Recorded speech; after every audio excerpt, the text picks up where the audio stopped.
Hello.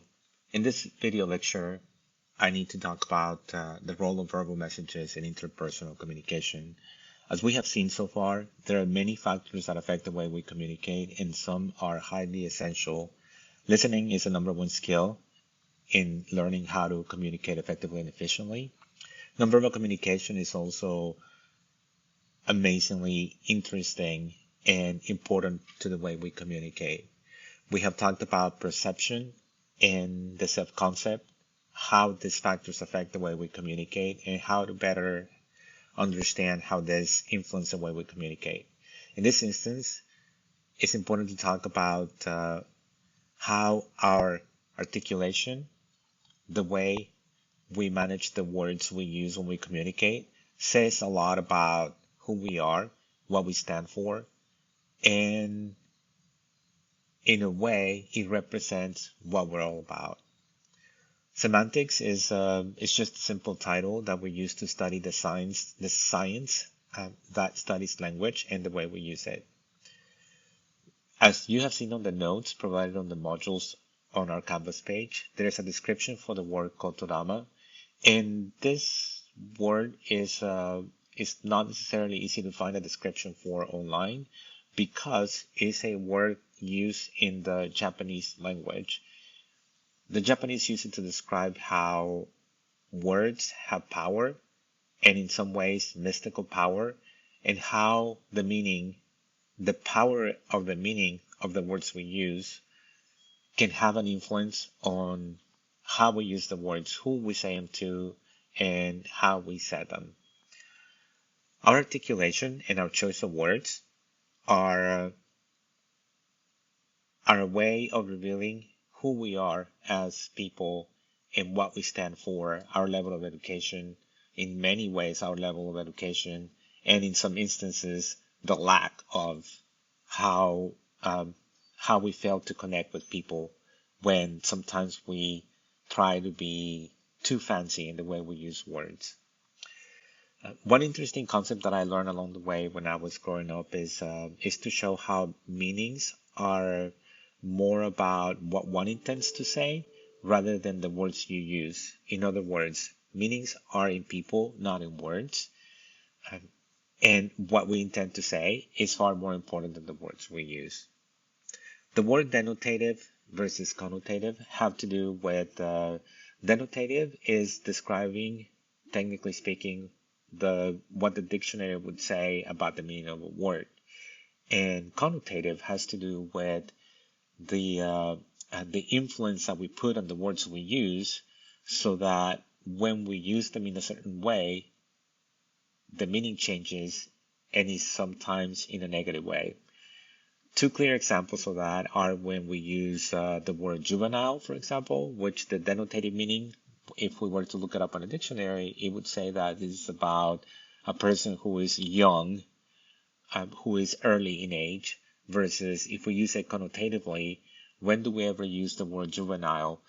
And that is when someone is making a reference to people being in trouble or having to be disciplined in some way. Um, even the word gay, if we were to look it up on the dictionary, we're going to find that technically speaking, it means happy. But the way that was used in the past and the way that has been used historically has to do with someone's sexuality. There is also another set of contrasting words, and one of those two is euphemism, and the other one is dysphemism. Euphemism is using words that would substitute for ones that could be offensive. Therefore, sometimes we try to make things sound better or nicer by using euphemisms, and using dysphemisms would be using harsh words that would have a derogatory meaning. If you think about the way politicians speak at times, they will make references to instead of saying taxes, they might say contributions, like we are making contributions, right, to our economy or to the country's finances. But a dysphemism will be to just basically say your taxes are going to go up.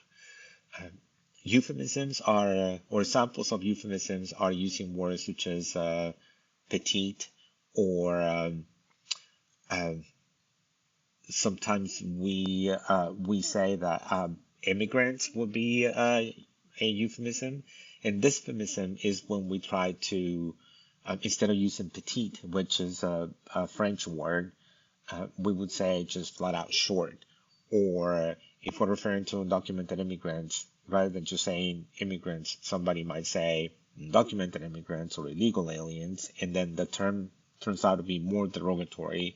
So using euphemisms is a way to select kinder words with softer meanings that people are not going to have a reaction to as much as when we use dysphemisms, which are not going to be as polite.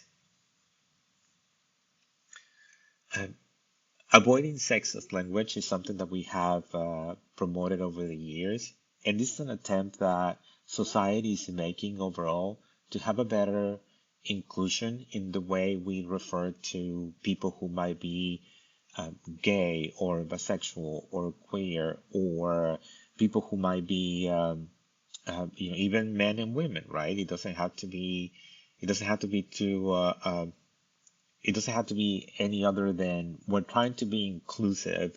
Therefore, I know that over time we started changing the meaning of a policeman to say police officer, or instead of saying fireman the way we used to, we will say a firefighter.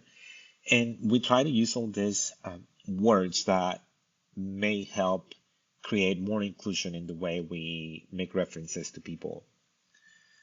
Abstract words versus concrete words are really interesting because concrete words are can be described or can be used to describe tangible, objective concepts or things that one can experience with one of our senses, such as when we say rain, or when we say this chair, where I sit on my desk, and we're being very concrete about what we're trying to define and what we're making a reference to, versus abstract words are words that are not tangible, and they're very subjective concepts that project ideas that are open for interpretation.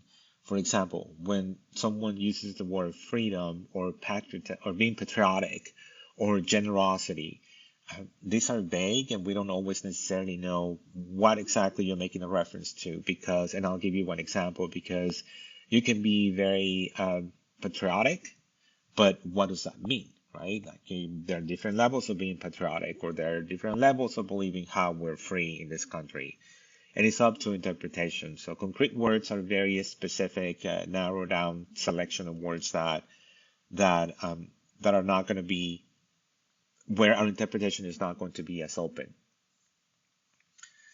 And let's see, there's another important term that talks about the Sapir-Whorf hypothesis, and this is a concept used to show that we should not be using words that we don't have meanings to, because then people may have a difficult time understanding what we're making a reference to. Uh, One example that I use on the notes is when if someone ever tells you that you are low-hanging fruit, what does that mean? Well, that means that if someone is trying to make fun of you and they're picking on you and you don't understand what's happening, then that's a way of making a reference to if you think of the fruit hanging low on a tree, that's the fruit that is going to be picked, right? And then it's going to be taken. But if you're a high-hanging fruit, then no one will come up after you or as easily because it's more difficult to get to. Sometimes people say that basically you are more easy to take advantage of, low-hanging fruit. So it's best when we don't use those kinds of expressions if we know and understand that the person you're talking to or the audience or etc. are not going to get what you're talking about.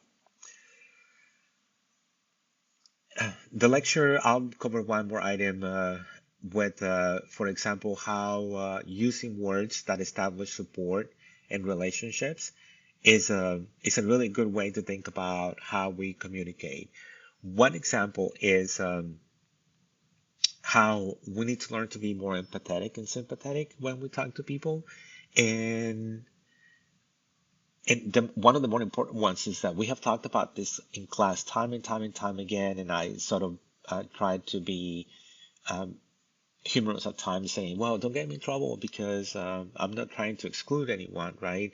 But when we talk about how men and women communicate, it turns out that we do communicate differently, and there are a lot of reasons why, right? I'm not exactly sure how to explain the reasons why men and women have these differences in the way we communicate as much as informing you that we do. Because one of the things that we have seen, for example, is that we talked about in class is how oftentimes, generally speaking, women tend to pay better attention to detail than men do. And also, women tend to use more apologetic language when they speak than, and they tend to not be as assertive as men do when they speak. Remember, I said in class that is not always the case. These are not universal rules. There are a combination of reasons why this happens, but because of our limited time in this lecture, I think we have been able to see a pattern where men and women communicate differently. And one of those specific reasons is because women tend to have that innate ability to pay more attention to detail, and therefore the reasons for which they communicate tend to be different than the way men communicate. Um, if you if you're ever wondering, for example, how important words are, articulation, and the way we speak, remember that just like nonverbal communication, where we say that people are more often judged by their behavior rather than their intentions, the way we use language is very similar. Intent matters, and what you intend to say is far more important than the words you actually use because meanings are in people, not in words. And as you can see in the political arena, politicians are always using language in a way that promotes their point of view, even if in a lot of occasions they're not being fair as to how they show the public or the people they're trying to convince an entire picture, a whole picture of what they're all about, what their beliefs are. Instead, they sometimes or a lot of times they show this biased view of their world. And then the way we are in the United States, you have also seen that politicians and even commercials tend to put somebody else down or the opposition or the competition down, where the way they use language, the information they are talking about may be true and factual, but the way it's being manipulated and the way it's being put together, that's where it's not, the whole story is not being told. So I urge you to look at the section of semantics and the way we use language to communicate, because moving forward, the one thing that you have to remember is that we make assumptions and we do make judgments about the person that we talk to, right? Once we get past the listening stage, once we get past the nonverbal communication, once we get to know the other person, once the words begin to flow, people begin to make a decision about what the other person is like, their worth, and the value of their arguments. And it is best if we learn to communicate past the listening and nonverbal communication with words that are going to support our ideas effectively and efficiently so that we can, as people say, be able to get past the door in the future when we're trying to become leaders in our communities.